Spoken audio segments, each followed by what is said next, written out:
Here we are. Apparently, Mitch McConnell has made a new offer to Democrats on the government shutdown, and they are going to pursue it. They're going to go for it. What exactly was his new offer? So when last we left our epic story last week, it looked like the Democrats were going to run this government shutdown into the ground. Their goal here was to make sure that Trump was in the middle of a government shutdown on the first anniversary of his inauguration. Their outside goal may have been to make this thing last beyond the inauguration, beyond the State of the Union address, so that Trump would actually have to speak about the State of the Union in the middle of a government shutdown. That looks like that's about to end. And when I say about to end, I mean like right now as we are recording this show, it looks like they're about to take a vote that will end the government shutdown, which lasted all in all 3 days, 2.5 days. And that comes to an end as Mitch McConnell, the Senate Majority Leader, offers the Democrats virtually nothing. He says we will have a short-term CR, a continuing resolution that funds the government through February 8th, so it takes us past the State of the Union address.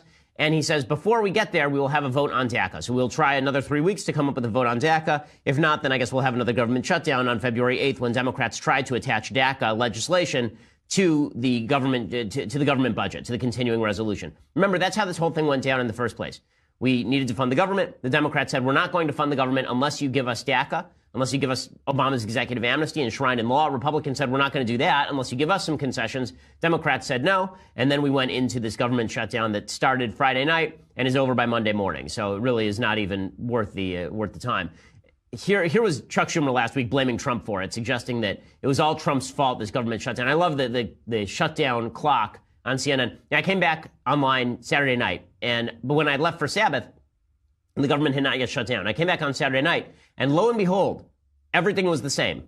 Like literally all of the things were the same. Right? No one's check had not gone out.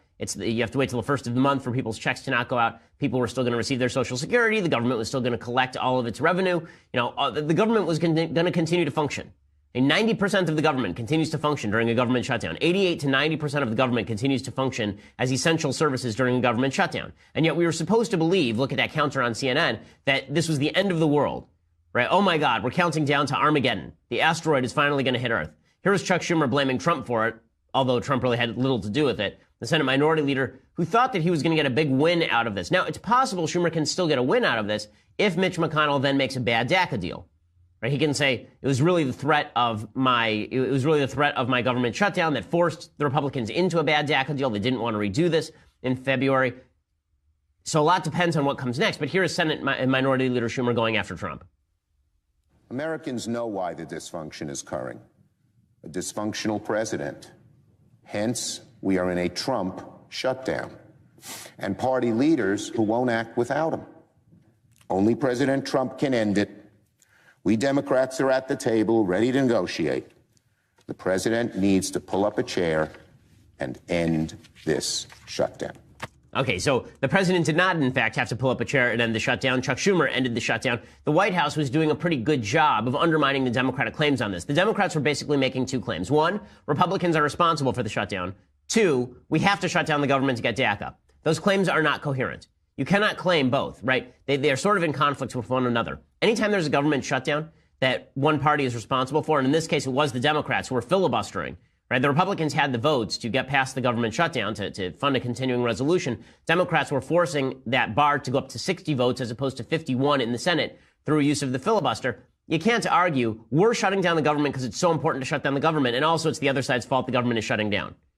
Right? Because message number one, we're shutting down the government for this other priority, suggests the government shutdown is less important than the other priority. Message number two, it's your fault, suggests the government shutdown is a terrible thing and should never happen in any case. So, yeah, a stupid move by the Democrats. Here was the White House comment line. The White House did something clever. When you call the White House comment line, no one picks up the phone. No one picked up the phone before, but now they left an outgoing message saying the reason we're not here is because Democrats shut down the government. Thank you for calling the White House. Unfortunately, we cannot answer your call today because congressional Democrats are holding government funding, including funding for our troops and other national security priorities, hostage to an unrelated immigration debate. Due to this obstruction, the government is shut down. Okay, I love that. I have to admit, I really like that. I think that is good politics. I think what the White House is doing by simply messaging it outright is smart. Mike Pence did the same thing. He was speaking in front of the military, and he was asked about pay to American troops, and here's what he had to say. You know, I'm sure you're all aware of what's going on in Washington, D.C. Despite bipartisan support for a budget resolution, A minority in the Senate has decided to play politics with military pay. But you deserve better. You and your family shouldn't have to worry for 1 minute about whether you're going to get paid as you serve in the uniform of the United States. So know this: your president, your vice president, and the American people are not going to put up with it. Okay, so that was, all of this is smart politicking by the White House. The most brutal politicking came courtesy of Trump himself. So the Trump administration released an ad accusing Democrats of being complicit in all murders by illegal immigrants, basically, suggesting that the Democrats are upholding the rights of illegal immigrants to stay in the country over funding of our military, and then going even further. President Trump is right. Build the wall. Deport criminals. Stop illegal immigration now. Democrats who stand in our way will be complicit in every murder committed by illegal immigrants. President Trump will fix our border and keep our families safe. Okay, so this is paid for by Trump for president. So this is his re-election campaign, and he's running a full ad basically saying, side with illegal immigrants, don't side with illegal immigrants, side with members of our military, side with the people who need to be funded by the budget. This is hardcore politicking, but I kind of like it. I'll admit it. People get very upset about the Willie Horton ad, which was taken out against Michael Dukakis, who allowed a guy on furlough who then went out, Willie Horton, and killed William Horton, I guess, and then killed a couple of people, is my understanding. And there was an ad that was quite brutal, and it really hurt Michael Dukakis. People are saying this ad is too much. I don't see what's politically stupid about the ad. Most Americans agree with this. They don't want Democrats standing up for illegal immigrants in the country for no reason. They're not up for that. And the idea of Democrats siding with illegal immigrants over American citizens, I think, strikes them as weird. That's why, Paul Ryan came out. He said he didn't think that this ad was necessarily productive, but it was productive. I mean, it actually did help force the Democrats into a corner. They were not winning this government shutdown, at least in terms of the public debate.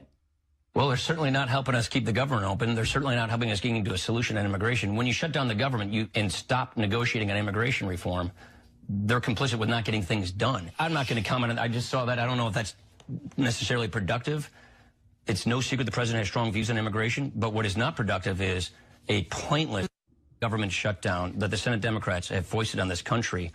Okay, so, I disagree with Ryan here. I think it was productive. During a government shutdown, you got to bring the bricks and you got to hit each other with them. I mean, that's basically what Obama did during the last government shutdown. Now, Trump I think the White House did a fine job handling this. What comes next is going to be serious consequence. They were divided on Obamacare repeal. There was confusion. I think that there may be similar confusion, I guess, second time. There may be similar confusion over immigrations being confused on this. What comes next after the government shutdown? So, as I say, Mitch McConnell has promised that there will be a vote on immigration, right? That there will be a vote on immigration at some point here before February 8th. But what does that actually look like? So, the only deal that is currently on the table, the only deal that is currently being discussed, is a bill from Jeff Flake, Republican of Arizona, Dick Durbin, Democrat of Illinois, and Lindsey Graham, Republican of South Carolina. And it would, according to the Hill, offer a pathway to citizenship for so-called dreamers and permission to stay in the country for their parents. And what would Republicans get in return for basically legalizing? This could be up to 8 million people. They'd get $2 billion in border security funding. It can be a giant fail of a bill. A giant fail. There would be no serious changes to the visa diversity lottery. There'd be no serious changes to the chain migration laws. There'd be no serious changes to immigration. Basically, it'd be Trump caving on DACA, knowing the deadline is coming up in March and knowing that another deadline is coming up in terms of the continuing resolution as of February 8th. Now, the White House opposes that deal. They say 8 million illegal immigrants could be allowed to stay. This is according to Daily Wire. Graham, meanwhile, is attacking the special advisor to President Trump. So Trump is being torn, I think, within his administration a little bit over this particular issue. The Lindsey Graham, who, of course, is the most dovish of all Republicans on immigration, he says that Stephen Miller, who's one of the president's special advisors on immigration, is undermining the deal. Now, I have to say, I know Stephen. I know him, I wouldn't say like really, really well, but I know Stephen relatively well. There was a dinner that I was at in 2014, and the dinner was Jeff Sessions, Ann Coulter, Stephen Miller, me, and like one other guy. And we were just sitting around talking immigration for deep into the night. And Miller and Coulter were very much on the same page. Stephen and Ann are friends, I believe. And Stephen is a wonk on immigration. He's also incredibly hardline on immigration. He's also in the president's ear on immigration. The president is a lot harder core on immigration than he was even 3 years ago. Lindsey Graham is very upset with Stephen Miller, and he lashed out at him over the fact that Miller and the Trump administration are putting a crimp in his plans with regard to this immigration shutdown. As long as Stephen Miller is in charge of negotiating immigration, we're going nowhere. He's been an outlier for years. Okay, so the truth is that Miller is a very hardcore guy on immigration, but Graham is also an outlier. He's much more dovish than the rest of the party. This is just his latest and greatest attempt to move toward amnesty. The White House is firing back on Graham directly. Hogan Gidley said, quote, as long as Senator Graham chooses to support legislation that sides with people in this country illegally and unlawfully instead of our own American citizens, we're going nowhere. He's been an outlier for years. So this sets up the conflict, right? This sets up the conflict because Democrats are going to offer some sort of pittance in exchange for DACA. Gutierrez, I think this is, I'm trying to remember Luis Gutierrez, Democrat of Illinois. He came out and he said about the government shutdown, but he's really talking about DACA, that maybe we'll give Trump a little bit of funding for his wall. If that's what we have to do in order to make sure that the dreamers stay, then fine. Any deal approved by Luis Gutierrez is a garbage deal. Okay, that's the rule of thumb. Luis Gutierrez is the most dovish member of Congress on immigration and particularly illegal immigration.